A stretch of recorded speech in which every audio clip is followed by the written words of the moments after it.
Selanjutnya kita akan belajar mengenai meiosis. Nah, apakah meiosis itu? Dia disebut juga pembelahan reduktif. Ingat dulu, reduksi berarti ada hubungannya dengan mengurangi. Kenapa? Karena pembelahan meiosis ini akan menghasilkan sel anakan yang jumlah kromosomnya setengah dari jumlah kromosom induknya. Jadi, apabila induknya diploid atau 2N, maka kromosom anakannya adalah haploid atau N. Nah, pada sel manusia dan hewan, pembelahan meiosis akan menghasilkan sel kelamin atau gamet, yaitu sperma dan sel telur atau ovum. Apakah fungsi pembelahan meiosis? Jadi, karena jumlah kromosom pada tiap spesies adalah tetap, maka jumlah kromosom dalam sel kelamin atau gamet harus dibagi dua. Kenapa sih? Karena nanti agar jika gamet jantan dan betina bersatu menjadi zigot, ingat dulu, gamet jantan dan gamet betina akan bertemu lalu bersatu menjadi zigot. Nah, jumlah kromosom anaknya akan tetap dengan jumlah kromosom spesies. Maksudnya bagaimana sih, Bu? Jadi, misalnya, jumlah kromosom manusia itu kan 46. Maka sperma itu harus 23 dan ovum harus 23. Agar persatuan sperma dan ovum yang nantinya akan menjadi zigot akan menghasilkan 46 kromosom. Ingat, 46 berarti 2N. Maka sperma itu harus 23 atau N dan ovum juga harus 23 atau N, sehingga sperma plus ovum akan menjadi 2N. Jadi sama dengan jumlah kromosom total dari manusia. Begitulah alasannya kenapa kita harus mengalami pembelahan meiosis untuk sel-sel yang akan menjadi sel gamet. Tahapan-tahapan meiosis. Jadi, tahapan-tahapannya itu terdiri dari tahapan yang serupa dengan pembelahan mitosis. Bedanya apa? Pada meiosis terjadi 2 kali pembelahan, yaitu meiosis 1 dan meiosis 2. Apakah tahap-tahap meiosis? Tahap-tahapnya ada meiosis 1 yang terdiri atas interfase, profase 1, metafase 1, anafase 1, telofase 1 dan sitokinesis 1. Lalu akan terjadi sesuatu sesuatu tahap yang berada di antara meiosis 1 dan meiosis 2 yang disebut dengan interkinesis. Nah, pada meiosis 2 akan ada tahapan profase 2, metafase 2, anafase 2, telofase 2, dan sitokinesis 2. Yang menjadi pertanyaan yang menarik adalah, apakah sebelum meiosis 2 akan terjadi interfase lagi? Seperti yang kita ketahui bahwa dalam interfase terdapat fase sintesis yang di dalamnya terjadi replikasi atau penggandaan DNA.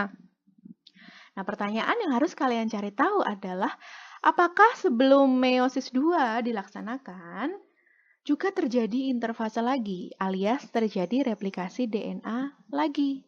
Silakan dicari tahu ya. Meiosis 1. Meiosis 1, seperti biasa, diawali dengan interfase. Pada fase ini, selnya akan melakukan persiapan untuk melakukan pembelahan, yaitu replikasi atau penggandaan DNA. Sehingga pada tahap akhir interfase akan terdapat 2 salinan DNA yang siap dikemas menjadi kromosom. Nah, ada profase 1. Yang berbeda antara meiosis dengan mitosis adalah proses profase 1-nya yang paling mencolok ya. Jadi profase 1 itu terdiri atas beberapa tahapan.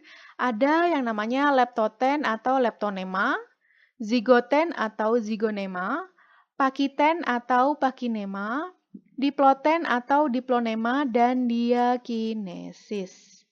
Apakah poin penting yang terdapat dalam profase 1? Yang pertama, pada profase 1 DNA dikemas ke dalam kromosom. Oke, sama dengan mitosis ya. Nah, yang membedakan adalah terbentuknya kromosom homolog yang berpasangan. Berpasangan membentuk tetrat atau bivalen atau bivalen. Jadi si tetrat atau bivalen ini adalah kromosom homolog yang saling berpasangan. Proses berpasangannya si kromosom-kromosom homolog ini dinamakan sinapsis. Dan poin penting lainnya yang ada dalam profase 1 adalah terjadinya pindah silang atau crossing over pada tahap pakiten atau pakinema. Nah, ingat bahwa semua yang Ibu jelaskan di sini bisa saja ada perbedaan dengan sumber yang kalian baca, maka kita bisa diskusi ya kalau kalian menemukan adanya perbedaan. Nah, ini adalah tahapan secara singkat ya pada profase 1 meiosis 1. Jadi di leptoten ini bisa dilihat ini adalah kromosom-kromosom homolog. Lalu mereka akan melakukan yang namanya recombination. Recombination itu adalah nama lain dari crossing over atau pindah silang. Jadi ini tahapan si recombination ini akan terjadi di antara tahapan zigoten dan pakiten. Nah, ini adalah bivalent chromosomes atau tetrat. Jadi kromosom homolog yang saling berpasangan membentuk bivalen atau tetrat. Lalu setelah itu pada tahap diploten ini terlihat adanya kiasma. Kiasma itu apa sih? Kiasma itu adalah titik tempat terjadinya pindah silang. Dan ada tahap yang namanya diakinesis. Ini ada istilah yang namanya terminalization. Terminalization bisa dilihat kiasmanya mulai bergerak atau bergeser ya. Sebenarnya kiasmanya bergeser, yang tadinya ada di sebelah sini dia akan bergeser sampai ke ujung atau di bagian terminal. Nah, leptoten atau leptonema. Pada tahap leptoten ini, kromatin akan berubah menjadi kromosom yang mengalami kondensasi dan terlihat sebagai benang tunggal yang panjang. Benang itu disebut kromonema. Pada beberapa spesies, terdapat bagian kromonema yang mengikat zat warna lebih banyak, namanya kromomer. Nah, ini adalah tahap zigoten atau zigonema. Yang penting terjadi pada tahap ini adalah berpasangannya kromosom homolog yang berasal dari gamet kedua orang tua. Namanya adalah sinapsis, proses berpasangannya ini. Jadi sinapsis itu apa? Sinapsis adalah proses berpasangannya kromosom-kromosom homolog. Seperti lihat di sini ya, sinapsis jadi kromosom homolog ke kromosom homolog dan akhirnya membentuk tetrat atau bivalen. Prosesnya adalah sinapsis. Tiap kromosom yang berpasangan mengandung 4 kromatid. Ingat, kromatid adalah lengan kromosom. Lengannya ada berapa? 1, 2, 3, 4. Makanya disebut tetrat. Atau disebut juga bivalen. Bi artinya 2 ya. Berarti 2 kromosom homolog yang saling berpasangan. Nah, pada tahap pakiten atau pakinema, ini adalah stadium yang paling lama dari profase 1 meiosis. Stadium di mana terjadinya proses pindah silang atau crossing over. Jadi pada tahapan pakiten atau pakinema. Dan apakah itu pindah silang atau crossing over atau recombination? Ini adalah salah satu penyumbang keanekaragaman makhluk hidup. Kenapa? Karena adanya pindah silang itulah sel gamet yang terbentuk pada proses meiosis tidak identik dengan susunan kromosom sel induknya. Dan akhirnya proses pindah silang atau recombination ini akan menghasilkan kromosom rekombinan atau recombinant chromosomes. Ini ya. Jadi kromosom yang sudah melakukan pindah silang, kromosom rekombinan. Nah, pada tahap diploten atau diplonema. Jadi pada tahap ini dia akan ditandai dengan mulai memisahnya kromatid-kromatid yang tadinya menyatu sebagai tetrat atau bivalen. Sehingga kromosom-kromosom homolog akan saling menjauhi kecuali pada bagian yang masih melekat. Bagian apakah itu? Yaitu bagian kiasma.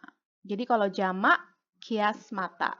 Nah, apakah itu kiasma? Kiasma adalah tempat terjadinya pindah silang atau crossing over pada kromosom. Lalu, pada tahapan diakinesis terjadilah yang namanya terminalisasi atau terminalization. Lihat kiasmanya. Nah, jadi si kiasma atau kiasmata ini akan bergerak menuju ujung kromosom, ujung terminal ya. Tetapi masih ada perlekatan di terminalnya atau di ujungnya. Si diakinesis ini akan diakhiri dengan menghilangnya nukleolus atau anak inti dan menghilangnya membran nukleus atau membran inti. Ingat-ingat dulu nukleolus atau anak inti fungsinya untuk apa? Nah, meiosis 1 secara singkat.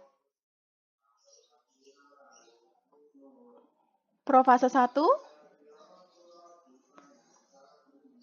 metafase 1, metafase 1. Jadi ini ada kombinasi dari bagaimana dia melekat ya, bagaimana dia melakukan apa istilah pindah silang kan ada yang bagian-bagian itu akan saling berjajar. Jadi itu ada beberapa kombinasi. Lalu pada anafase 1 akan mulai tertarik ke bagian kutub ya. Jadi bisa terjadi disjunction. Disjunction itu apa? Yaitu kromosom homolog yang mengadakan sinapsis yang bergerak untuk memisah. Apabila terjadi gagal memisah, maka disebut non-disjunction. Hal inilah yang bisa menyebabkan kelainan genetik, yaitu contohnya trisomi, monosomi. Itu adalah kelainan kromosom yang disebabkan oleh non-disjunction. Nah, pada telofase 1, seperti inilah kira-kira skemanya. Nah, itu adalah meiosis 1 secara singkat.